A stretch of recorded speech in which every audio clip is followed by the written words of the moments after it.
Good evening po sa ating lahat, mga kapatid, at welcome po sa ating daily evening devotional. Ang ating pong pag-aaralan ngayon ay may pamagat na Renewal of Strength. Ito po ay mababasa sa devotional book ni Sister White, na Sons and Daughters of God, July 31. Ang sabi dito sa ating key text, "They that wait upon the Lord shall renew their strength. They shall mount up with wings as eagles. They shall run and not be weary, and they shall walk and not faint." Isaiah 40:31. So, ang mga tao po na nag-aantay at nagtitiwala sa Diyos ay makakakuha ng bagong lakas at kakayahan. Katulad na lang po ng isang agila na lumilipad ng mataas na parang walang pagod. Ganon din po ang mga taong nagtitiwala at nag-aantay sa Diyos. They will have the strength to keep going. Kahit na sa mahihirap na sitwasyon, hindi po sila madali mapagod o mawala ng pag-asa. Sapagkat ang Diyos ang nagbibigay sa kanila ng lakas at gabay. In order to fight successfully, a soldier must have courage and strength. Of ourselves we are weak and feeble, but we have the promise, "They that wait upon the Lord shall renew their strength." Para tayo ay magtagumpay sa hamon ng buhay, kailangan natin ng tapang at lakas. Katulad po ng isang sundalo na nangangailangan ng mga ito sa labanan, where in fact, tayo po lahat ay sundalo ni Kristo, di po ba? Sabi doon sa 2 Timothy. So minsan, maaaring mararamdaman natin na tayo ay mahina at walang sapat na kakayahan. Ngunit may pangako sa Biblia na nagsasabi na ang mga nagtitiwala sa Diyos ay makakakbuha ng bagong lakas. Ibig sabihin, kung magtitiwala tayo sa Diyos at aasa tayo sa Kanya, bibigyan niya tayo ng lakas na kailangan natin para harapin ang anumang pagsubok. Obstacles to the advancement of the work of God will appear, but fear not. To the omnipotence of the King of Kings, our covenant-keeping God, unites the gentleness and care of a tender shepherd. Sa pag-usad ng gawain ng Diyos, maaaring may mga balakid na lilitaw, maaaring may mga disagreement, maaaring may magdi-discourage sa iyo, maaaring may mga ibig sumira ng ministry ng Panginoon na kanyang ipinagkatiwala sa iyo. Pero nung sabi, fear not. Hindi po natin kailangan matakot. Dahil po ang Diyos na makapangyarihan sa lahat, ang Diyos na mapagmahal na pastol na nag-aalaga sa kanyang mga tupa, siya po ang tutulong sa atin. Kahit may mga pagsubok, siya po ay naruroon upang gabayan at tulungan tayo sa anumang oras. Nothing can stand in His way.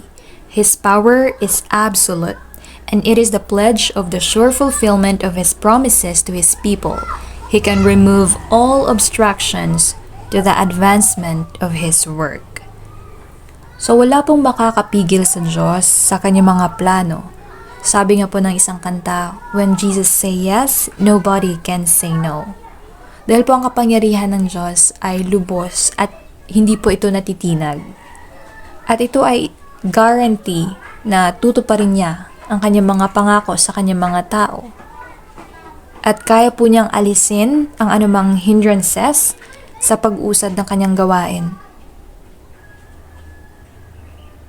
At sa kabila ng mga balakid, kabila ng mga hadlang, ang kalooban po ng Diyos ay magtatagumpay dahil sa kanyang walang hanggang kapangyarihan. He has means for the removal of every difficulty, that those who serve Him and respect the means He employs may be delivered. His goodness and love are infinite, and His covenant is unalterable. Ang Diyos po ay may paraan para malampasan ang anumang suliranin, anumang problema upang ang mga naglilingkod sa Kanya at sumusunod sa Kanya mga pamamaraan ay may ligtas. At ang Kanya pong walang hanggan na kabutihan, pagmamahal at pangako ay lagi pong available para sa mga taong tapat sa Kanya. Hindi po ito nababago kailanman.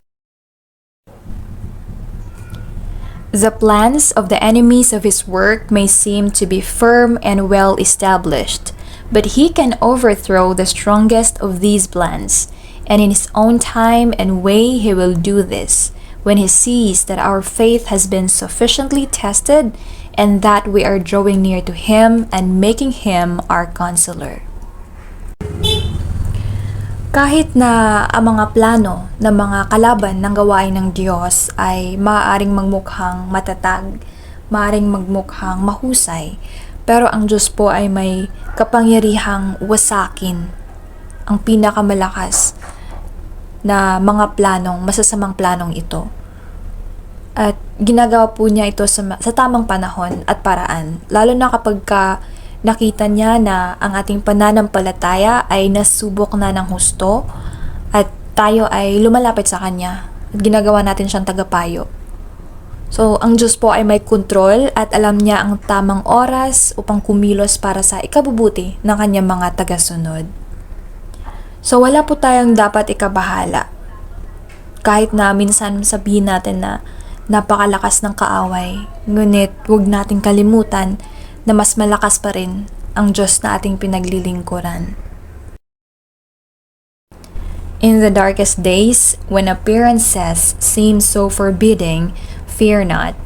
Have faith in God. He is working out His will, doing all things well in behalf of His people. So sa pinakamadilim na araw, pinakamasalimuot na mga sitwasyon kung saan tila ba wala ng pag-asa, ay huwag po tayong matakot.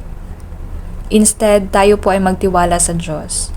Kasi siya po ay kumikilos upang ipatupad po ang Kanyang kalooban at ginagawa po niya ang lahat ng bagay na mabuti para sa kapakanan ng Kanyang mga tao. So, ipinapaalala po sa atin na kahit sa mga pinakamahirap na panahon, ang Diyos po ay laging nandyan at may mabuting plano para sa atin. Kahit na minsan nakakaranas tayo ng parang we hit rock bottom na very hopeless na talaga. Like, wala ka na talagang pag-asa. Pero anong sabi ng Panginoon? Sa Jeremiah 29:11, "For I know the plans I have for you, declares the Lord, plans to prosper you and not to harm you, plans to give you hope and a future." So, kailangan lang nating kumapit sa Kanya. Kailangan lang nating magtiwala sa Kanya. Kahit sa pinakamadilim na yugto ng buhay natin, ay may pag-asa pa rin talaga kasi nandyan ang Diyos na nagmamahal at nagmamalasakit sa atin. There is to be no despondency in God's service. Our faith is to endure the pressure brought to bear upon it. God is able and willing to bestow upon His servants all the strength they need. He will more than fulfill the highest expectations of those who put their trust in Him. So huwag po tayo mawala ng pag-asa sa paglilingkod sa Diyos. Ang ating pong pananampalataya ay dapat po mas tumibay at manatiling matatag kahit na may mga pagsubok. Dahil ibibigay po ng Diyos ang lahat ng lakas na kailangan natin. At ibibigay niya ang mga bagay na higit pa sa inaasahan natin, higit pa sa hinihiling at ipinagdarasal natin. Ganyan po siya kabuti. At dito po nagtatapos ang ating pag-aaral mga kapatid at pinapalanan po tayo na sa kabila po ng mga pagsubok, mga balakid sa buhay, sa kabila ng pagod, diba? Kasi nga, alam ko, mostly sa atin ay pagod na. Physically, spiritually, mentally. Pero dapat manatili pa rin tayong may pananampalataya at pag-asa sa Diyos. Kasi siya po ang nagbibigay ng lakas, siya po ang nagbibigay ng karunungan at walang hanggang suporta upang mapanagumpayan ang lahat ng hamon. At makapagpatuloy tayo sa paglakad bilang isang Kristiyano. So yan lang po. Good evening sa ating lahat at God bless.